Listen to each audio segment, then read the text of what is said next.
I'll introduce our expert speaker who is with us today, Nivedita Sharda.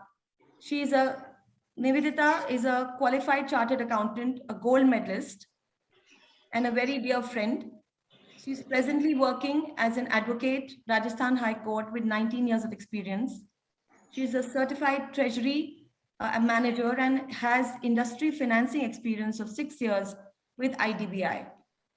She has experience of handling majorly large and medium-sized corporates in their financial and corporate needs, including project finance, turnarounds, financial structuring, joint ventures. She's advised diverse clients in sectors of foreign direct investments, technical collaborations, commercial borrowings, foreign exchange guidelines, security laws, etc., etc. Even confidentiality or intellectual property issues, which is labor laws. She has she's also won a lot of awards, like the Women of the Future Award from Fikiflo in year 2016. She is a state council member of Confederation of Industries, CII. She's been the chairperson for Rajasthan Women Mentor Forum, Jaipur. She's headed that. And her specialist area is corporate client services, personal client services, company formation management, shareholder services, compliance, and regulatory services. She's also been a speaker in national conferences and seminars. So what are we going to learn about?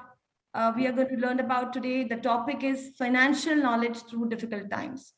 I actually approached her to share about what happens because this is a very tough time. COVID is around. We're seeing loss of loved ones. So we actually approached her to create a session on a will, how to create a will. But Nivedita came back to me and said, you know, Gitanjali, before a will, nobody even knows कि आपके कौन-कौन से documents हैं जो आपको संभाल के रखने हैं, क्या एक checklist है जो आप करें in times of emergency, आपकी क्या checklist है.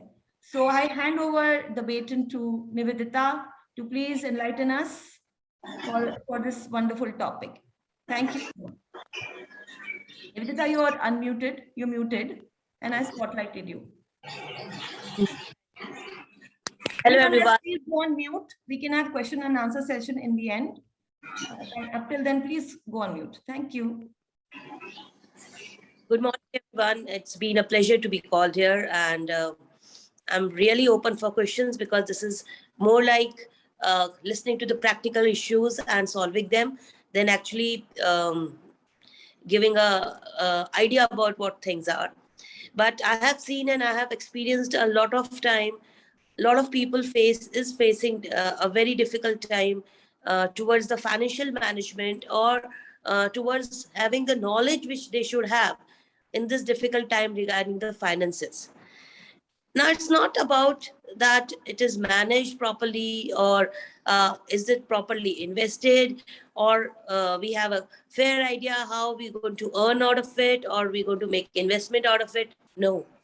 This is a time when we want to talk about what we have, where we have, how we have, and who knows about it. So let's start with the first and the foremost thing, which I think so every one of you understands very well, is the cash you have. Now, who knows where is the cash? A family of 4. Let's take a very small example of family of 4. Where you have a man and a woman and 2 children, there is an immense amount of expenditure which happens in a regular course, which is the household expenditure. And there is certain thing called emergency expenditure. Now we have another thing which is called medical or a COVID expenditure. Everything is happening in everyone's life. They are feeling the pinch in different format or other. Now, I'm not going to go and first say that there's no one and therefore you're going to have the problem. Let's first see our own finances, how we are documenting, how we are keeping it. And then the second point, how we are disclosing it to the people who should have a complete knowledge about it. Let's start with what we should document first. So a simple question, what you should document first? The most important, what is the most important thing you should document first? Your bank statements. So in a normal course, we generally manage minimum 2 bank accounts. Wherever it may be, whichever bank it may be, normally you manage 2 bank accounts. Whether you are a business person or a salary person, you will definitely going to have minimum 2 bank accounts. And what are the number of those bank accounts? Oh, that's in the checkbook. Perfect. And where is the checkbook? Oh, that's in my side drawer. Very good. And where is the key of the side drawer? Oh, that's in my pocket. Very good. Which one? No idea. You know it, but how will anybody else know it? Have the checkbooks been signed? No, we don't keep a signed checkbook. So does the checkbook has any significance in case you cannot sign it? No answers. Now, one thing which has happened very, very categorically, which has happened in the COVID time, is that there has to be a liquidity which is available with the person when there are medical emergencies. So let's first take, in a normal course, if there is a medical emergencies, what is the minimum amount of documentation which will be required by a person other than you who is in medical emergency? Means, suppose, for example, you are the breadwinner, you take care of all the finances in the house, and you keep a considerable cash, which is equal to say about 2 lakh rupees in the house at any time for medical emergencies.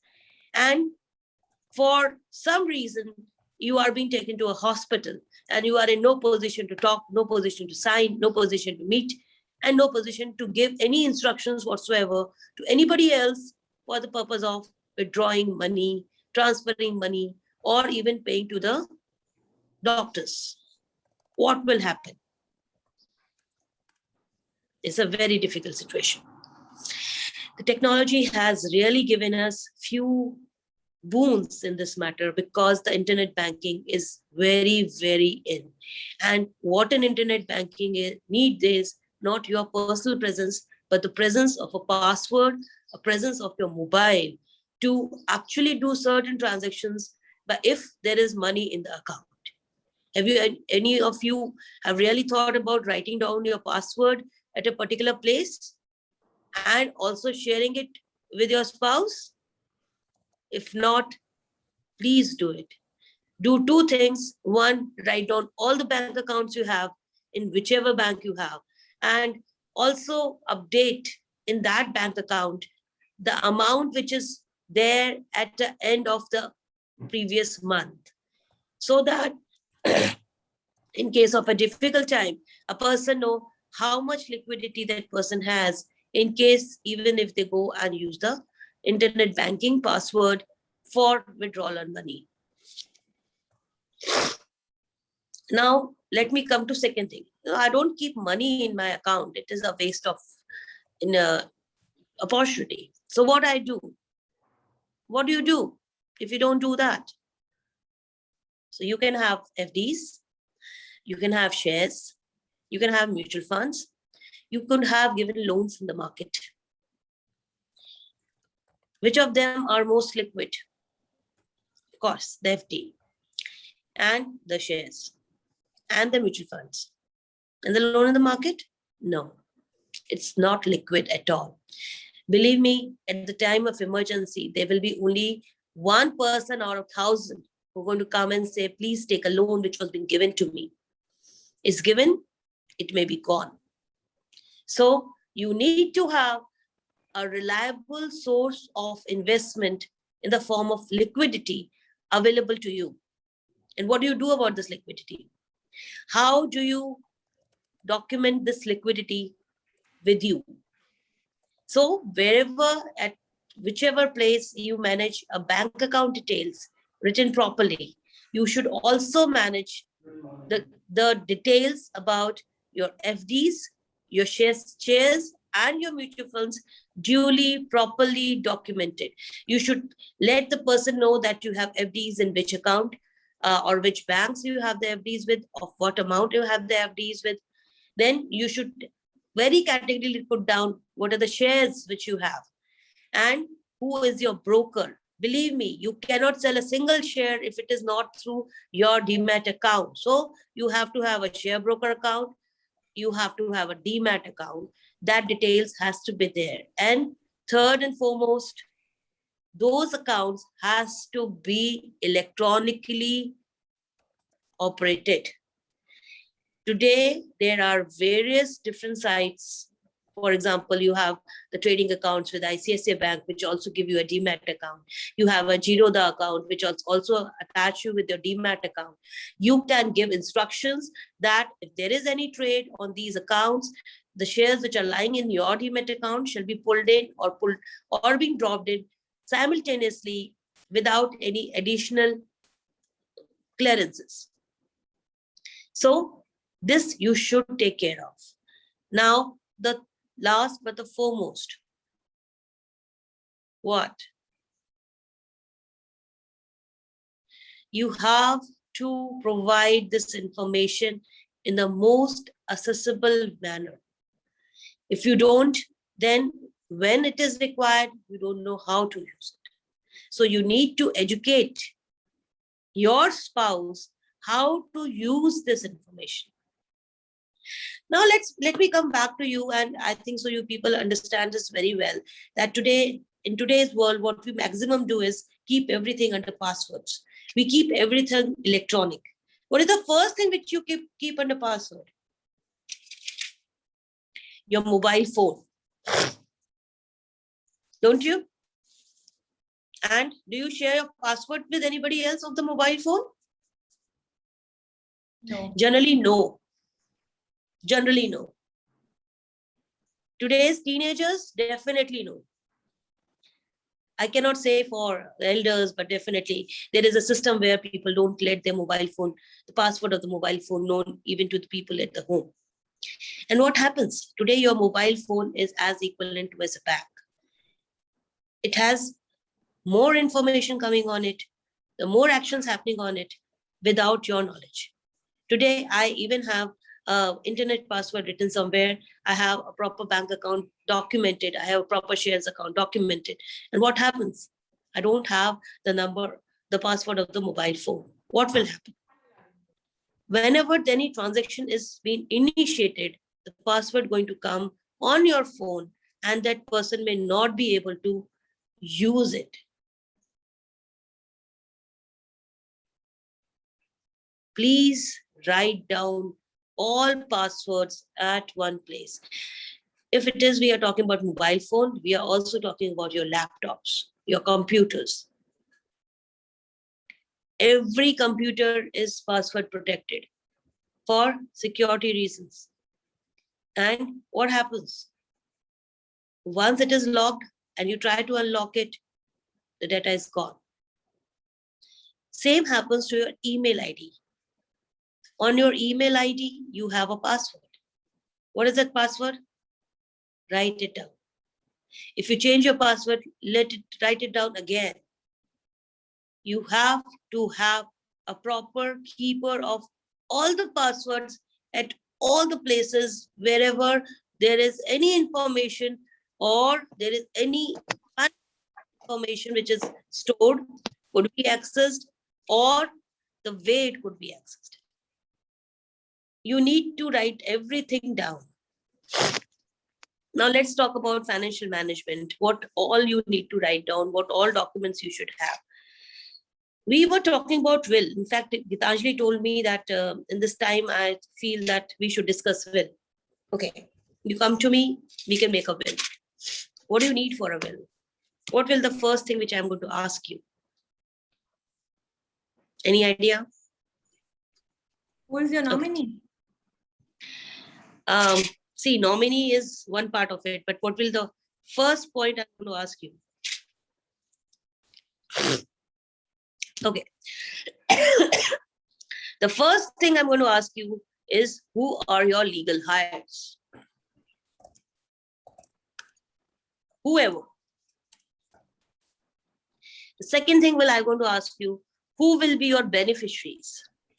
Beneficiary is the person who's going to get the benefit out of the properties or the financial assets which you're going to leave behind and will be transferred to them. Third, what will the thing I'm going to ask you? Please provide me the details of all your immovable properties. Then your movable properties. Then your insurance. Why am I going to ask you for insurance? Because whatever money comes from insurance, generally what is happening now in all financial documentations, they are insisting that there should be a nominee for all liquid transactions. So you should have a nominee for insurance, you should have a nominee for bank accounts, you should have a nominee for shares. But what is the role of a nominee?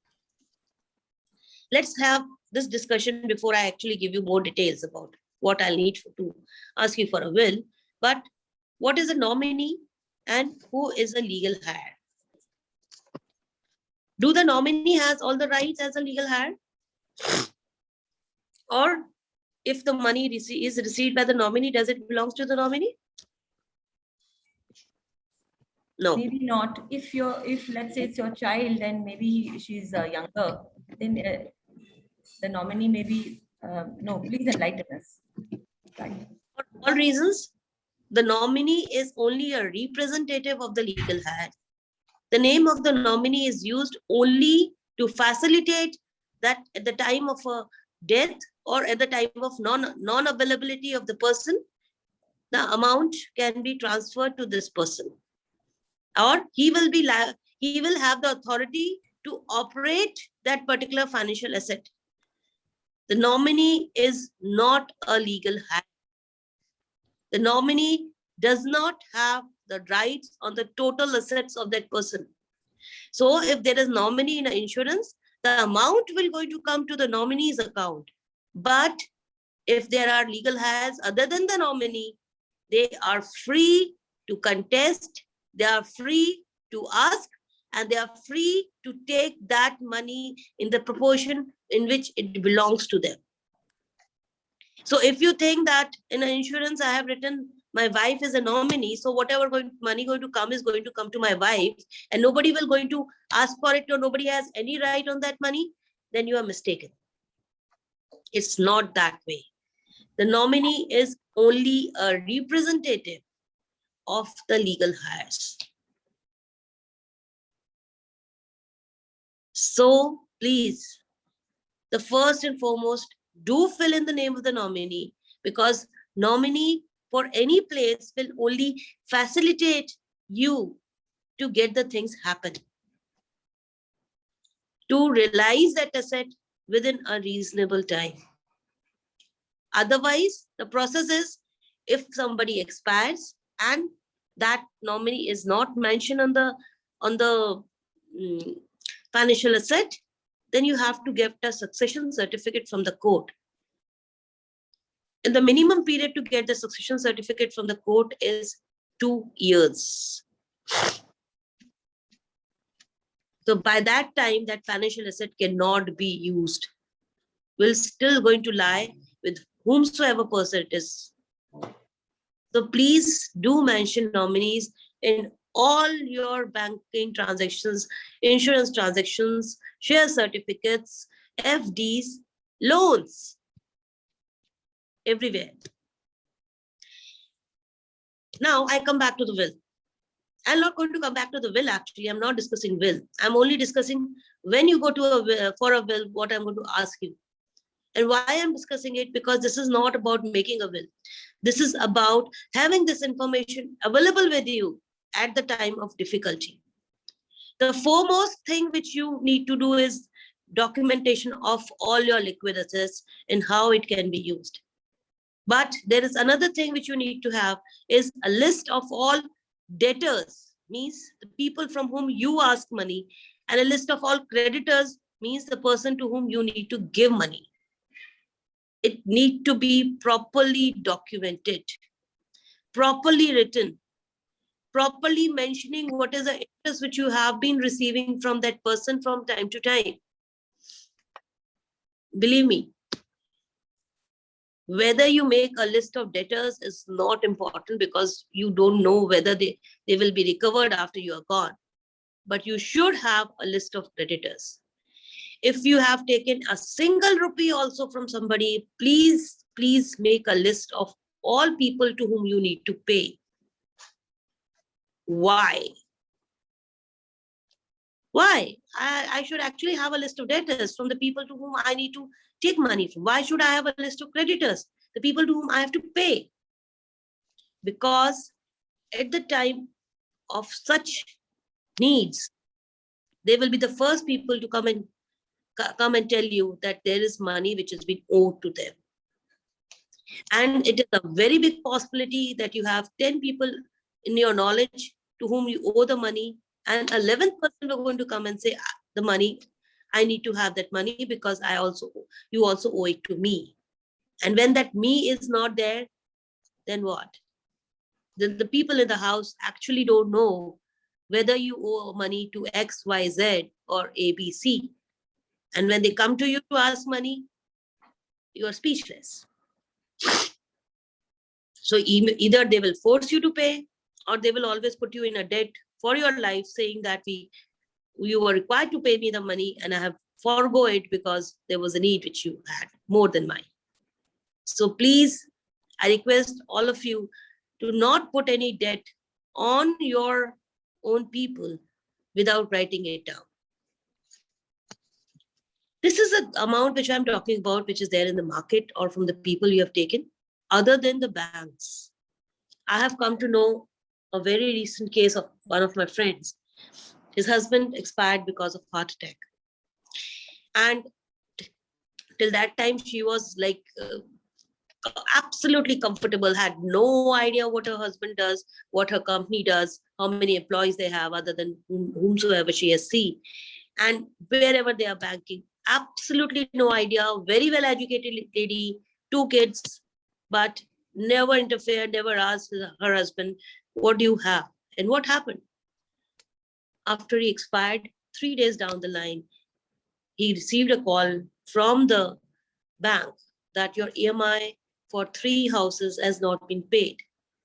Of course, she knew there were 3 houses, but she never knew that all of them are on loan. Then what next? The next, she came to know that there are unsecured loans, which her husband has picked up for the purpose of the business. So all her assets were under loan. There were unsecured loans with the bank. And when she went ahead with the bank to tell, okay, my husband expired, how can we do it? They said they have to sell all the properties. So I had a property of 1 CR, which was my house. It had a loan of 80 lakhs. I had a property of 30 lakhs, which was an investment property. It has a loan of 2 lakhs, and had an office, which is of 45 lakhs and has a loan of 27 lakhs. What to do? Because the house property, which is of 1 CR in which I'm living, has a loan of 80 lakhs. I need to revive her business to pay, his business to pay. But that revival will not going to happen in a day. It will going to take me at least 6 months to understand what the business is, whether I can do it or not. I need to pay salaries. I have an OD limit. How will it going to work? So my dear friends, it's very, very important that you note down whatever loans you have. And when you take unsecured loans, please don't take it from the same bank from whom you have taken a secured loan. Just don't do that. If you have taken an unsecured loan, the moment from the same bank from whom you have taken a secured loan, that unsecured loan is actually secured from the asset you have. The loan on which they have already taken an asset. Maybe that amount of asset which you have given is 10 crores and you have taken a loan of 1 crore. Excuse me. Excuse me. Sorry. this unsecured loan will going to go and get tagged to that secured asset. And combine it, it could be more. So write down all loans and write down the EMIs to be paid. Now, when you manage your funds, how do you manage it? I'm not, again saying, I'm not talking about the financial management. I'm only giving you the ideas, what is the information you have, or what you need to do to take this difficult time, make this difficult time a bit easy. What you need to do. For all loan accounts, there ought to be an insurance, a personal insurance of the amount of which the loan is outstanding. If not, please don't take a loan on your house in which you live.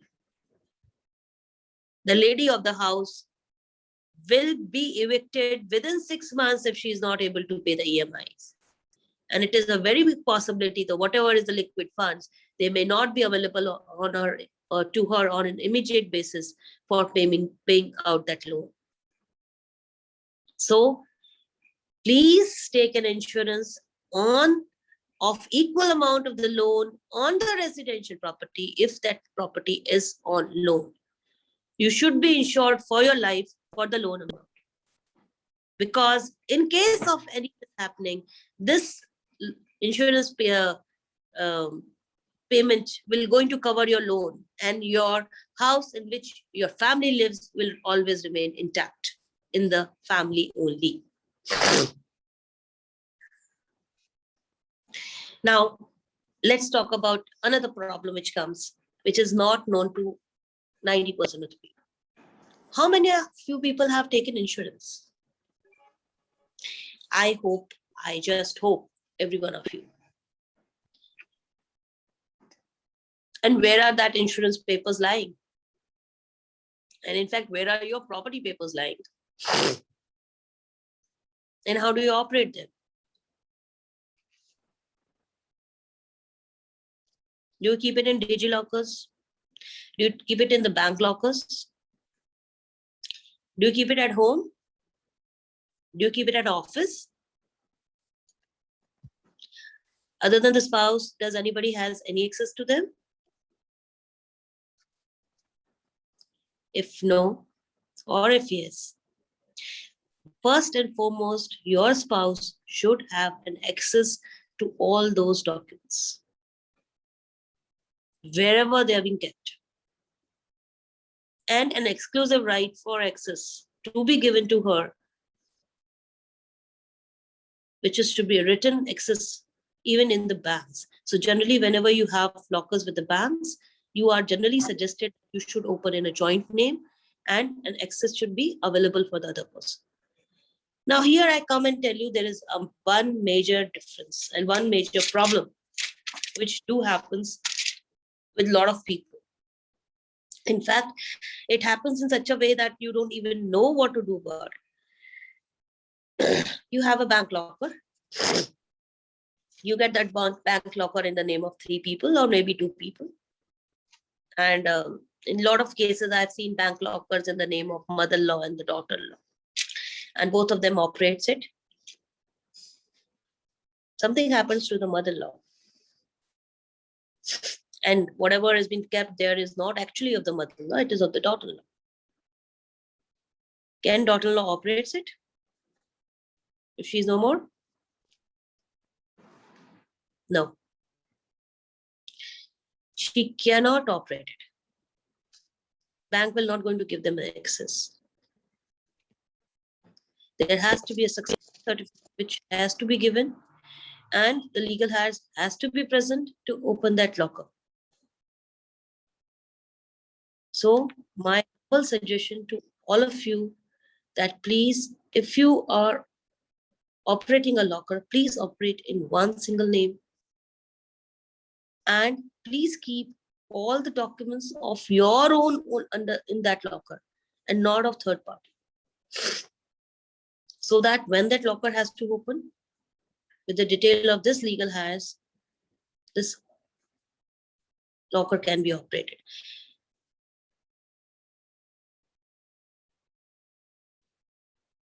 Am I fine on that? Yeah, pretty good. So we have, maybe we have another 5 minutes probably. And then you might want to open up questions. Are you good? Yeah, Or so I we need more time? Yeah, so I just sum up of what we have talked about.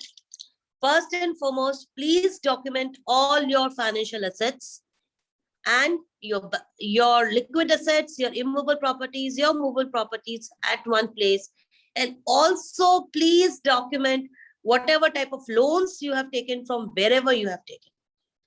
Secondly, please document, other than on the same device, please document all the passwords you are using for devices.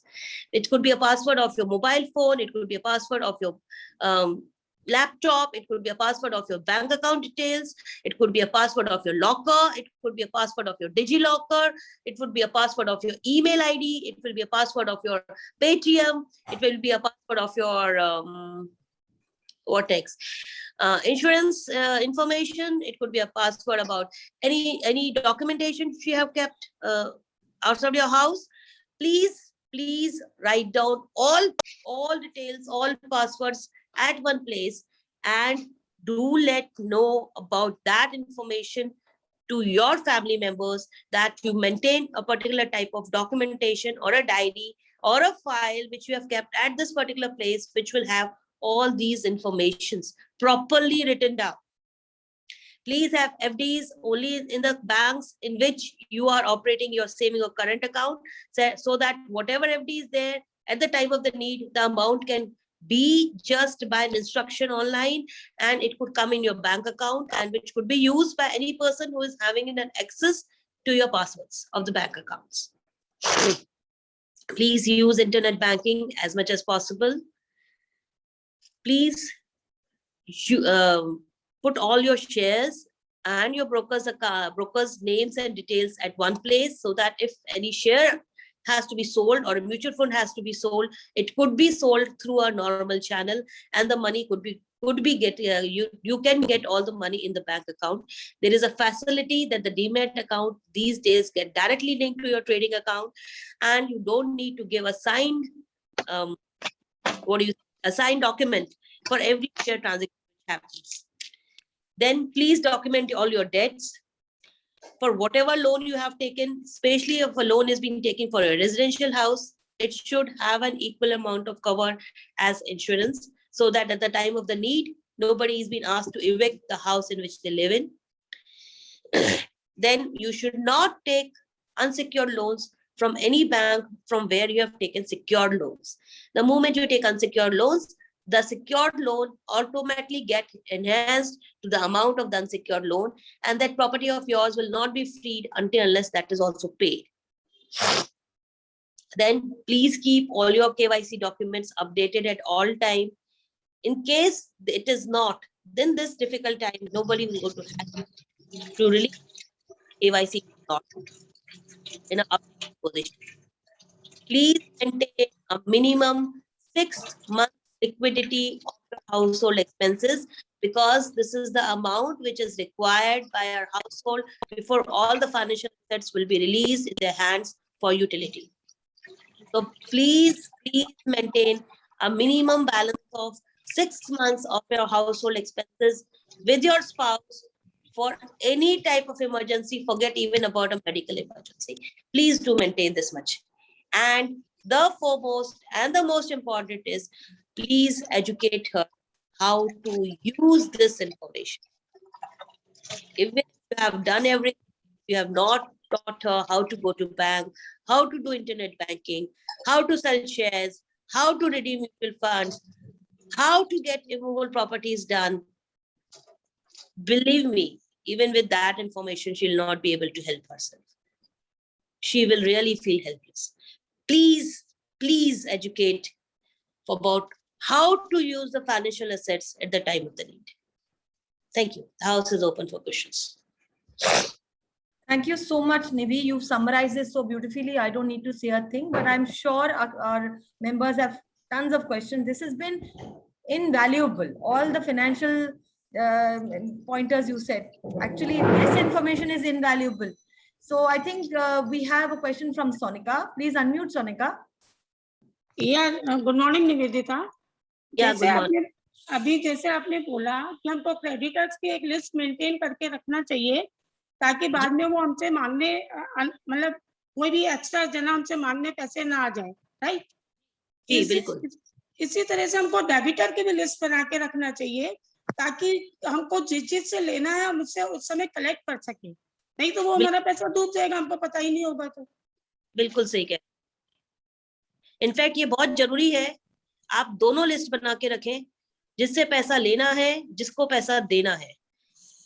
देना है उसका भी पूरा detail होना चाहिए, person का address क्या है, फोन नंबर क्या है, उससे आप किस रेट के ऊपर इंटरेस्ट ले रहे हो, आखिरी पैसा आपको उनके पास से कब मिला है।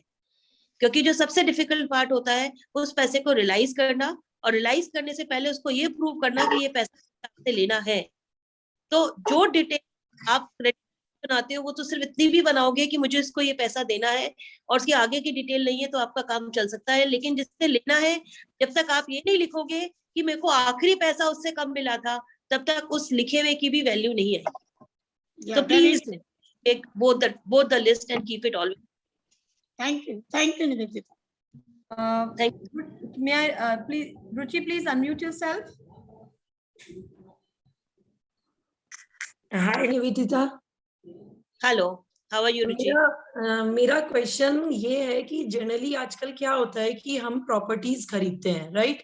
देन क्या हो रहा है कि हम जो बैंक से लोन लेते हैं व्हाटएवर, तो बिल्डर्स दिल्ली में तो आजकल भाग ही रहे हैं, राइट? वो बैंक्रप्सी वाला मैटर हो जाता है। तो इन दैट केस हम इतने मतलब अब जैसे मेरा ही एक प्रॉपर्टी है जो 8 साल पहले मिलना था, अभी तक नहीं मिला, राइट? तो ऐसे में मैं बैंक को भरती जा रही हूँ। इस केस में मुझे क्या करना चाहिए? एक टाइम पे आके अपना EMI स्टॉप कर देना चाहिए क्योंकि मेरी तो प्रॉपर्टी भी चली गई and I have paid 95% cash also, ठीक है, टू द बिल्डर। तो मुझे क्या करना चाहिए ऐसे में, क्योंकि मेरे पास तो दोनों तरफ से कुछ नहीं, राइट? देखिए, आज आप अब अगर EMI पे करना बंद कर देंगे तो जो बैंकर है उसको ये तो पता है कि मेरे को वो प्रॉपर्टी लेके उसको पैसे को रिकवर करना है, बट वो उसके ऊपर रुकता नहीं। अगर उसको पता है कि आपके पैसे हैं और आप दे सकते हो, जनरली आप लोन उसी बैंक से लेते हो जिस बैंक के साथ आप रेगुलरली डील करते हो। दूसरा क्या होता है, EMI अगर पे करनी बंद कर दी तो वो आपका क्रेडिट रिकॉर्ड, जिसे हम सिबिल रिकॉर्ड कहते हैं, वो उसे खराब कर देंगे।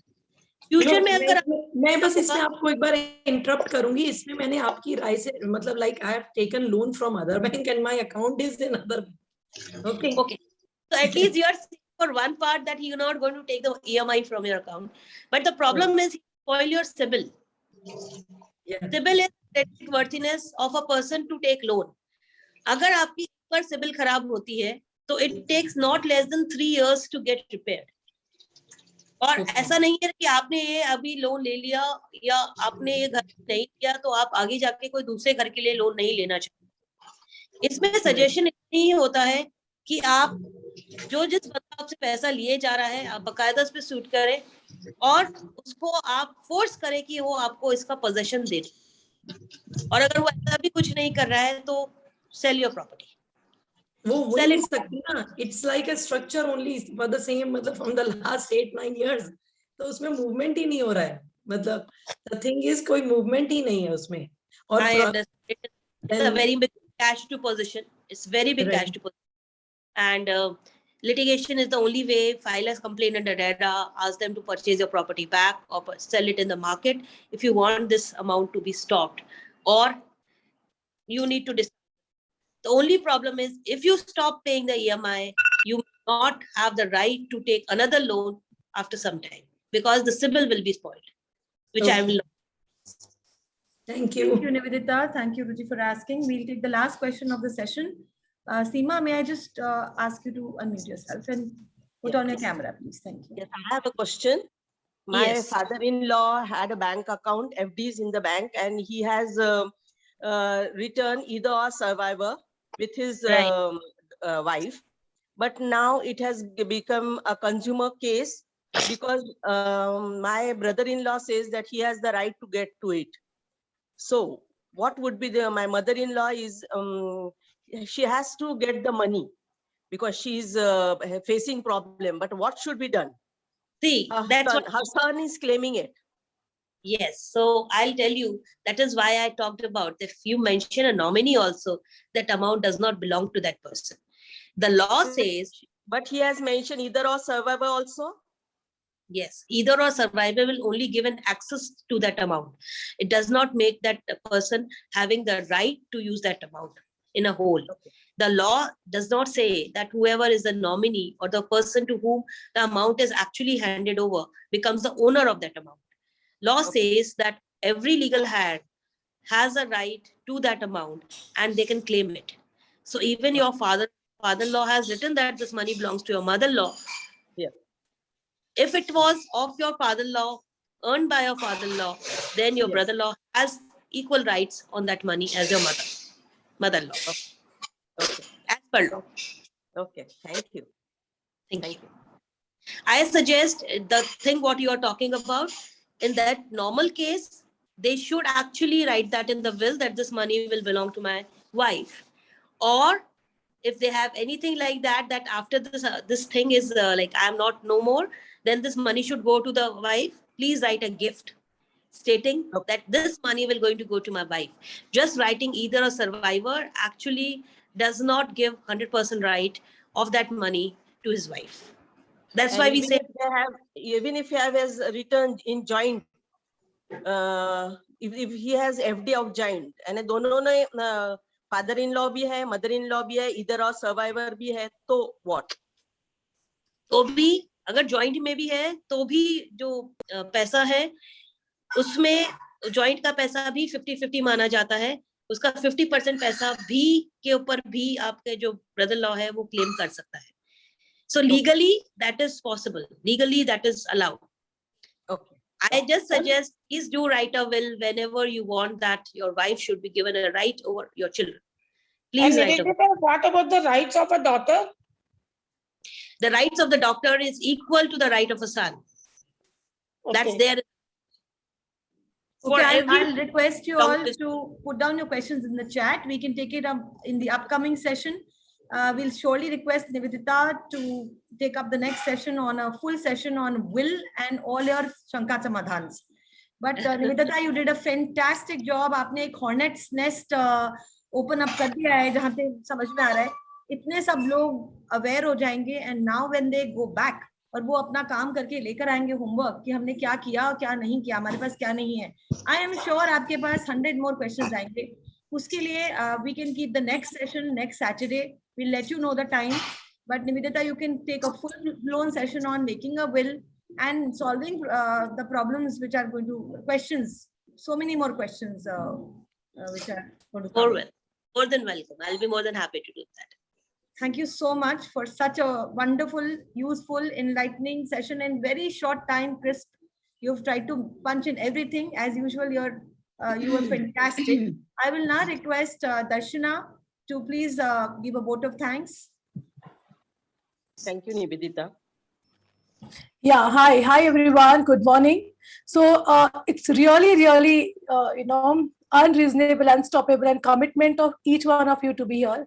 Nivedita has been, you have been unwell, you've been sneezing, you have a bad throat, and you really strained yourself, Nivedita, so that you can contribute to everybody who is here. And also, yes, the questions won't end. It will just keep on and on and on. And we are going to invite Nivedita again and again into this session. So thank you, Gitanjali, for giving us this resource, and each one of you for, contributing and asking questions. So whatever questions you have, see, of course, the next session is going to be on the will, but if you have any more questions besides that also, you can put it in the chat, or you can, contact one of us. We can write the number of our super leaders who can be contacted. So guys, Plan to Win is doing various such very, very important sessions on Saturday. So see that you're connected and taking benefits of this kind of training and education. So Nivedita, once again, you have really opened up absolute new conversation for us, which we were very uncomfortable. Yeah, and in our Plan to Win, we definitely are making an effort that you get uncomfortable and you sail through it. So once again, yeah, and we are, I hope you know what's Plan to Win. So people who have just joined in just now, it's a monthly program where we train you in various areas of productivity. Okay, and we only focus on one thing, that is accomplishments. And Nivedita, you will agree that whatever we have accomplished, okay, our loved ones have complete right on that. Yes? Yes. Yeah.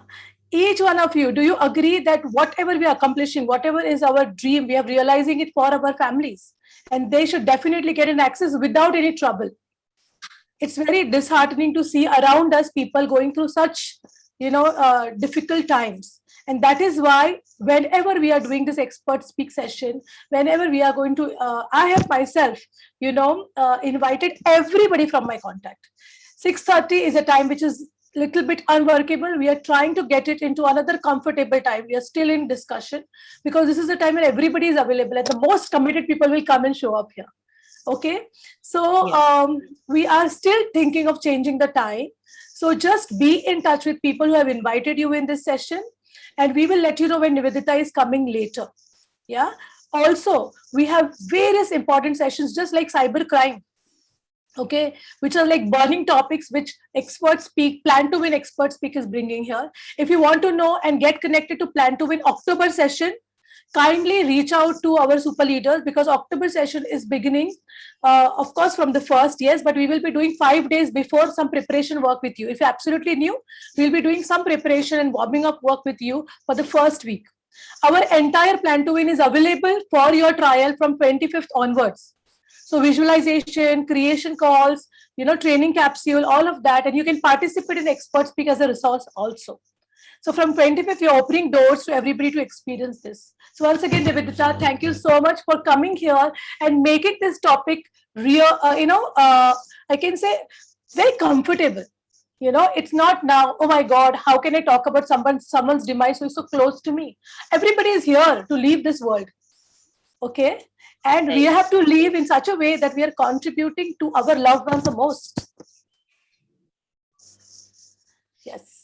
So thank you. We are at 7:22. Nivedita, as a parting words, you would like to say something? Any super leader would like to say something? I'm inviting you guys to, because I asked for extension for 3 more minutes. So anyone wants to say, especially super leaders? Super leaders. I would like to thank her for being so unreasonable, Nivi. And I asked her and she said yes, blindly. So thank you, Nivi, for that. Okay, one thing I want to tell you, that especially the last part, this is for 1 hour and 10 minutes. So somewhere around 40 minutes के बाद वाला session को repeatedly देखिए, notes बनाइए. Gitanjali has created notes. She's being sending. We all have compiled something. Everybody shares it on heart-to-heart group of Plan to Win. और निवेदिता का ये session हम लोग लिख के नोट्स बनाएंगे और इस रिकॉर्डिंग को ज्यादा से ज्यादा लोगों तक फैलाएंगे, because it is important that those who could not come here are still getting an access. Yeah. Perfect. Thank you, Nivedita. Such a beautiful session. We came to know about so many things that we should be aware of and take into account. And really, it's a need of the hour. And you came over here and gave us that insight. So we are happy to have you here. Thank you, Nivedita. Thank you very much. Thanks for calling. Thank you. So perfect, GK. I'd like to call the session to an end. And let's move into visualization session, Gitanjali. Can anybody? Can the super leaders here give the link? Because we're opening up for the weekend this visualization session to all of you. Please do not miss it. We have one of our super leaders, Vikas Kernat, who gives wonderful insights. And Nivedita, I'll request you to also join us there. This is going to be a cherry on the cake. Yes. Where Nivedita has already opened up the doors of thoughts, and let's put them and get comfortable. I'm putting the link here. Join this link at 7:25. We log into this session and 7:30 we begin. Okay, so you can log in, go to the restroom. Sorry. Please go ahead. No, there is a lag, so I could not realize that you're talking. Yes, Gitanjali. Please continue, Darshana. That's fine. Okay. So I was saying that 7:25 login, you can go to the restroom, you can relieve, and okay, you can start, get set to start at 7:30 a.m. Yeah, that's what I wanted to say. Thank you, everyone. Have a great day. See you in visualization.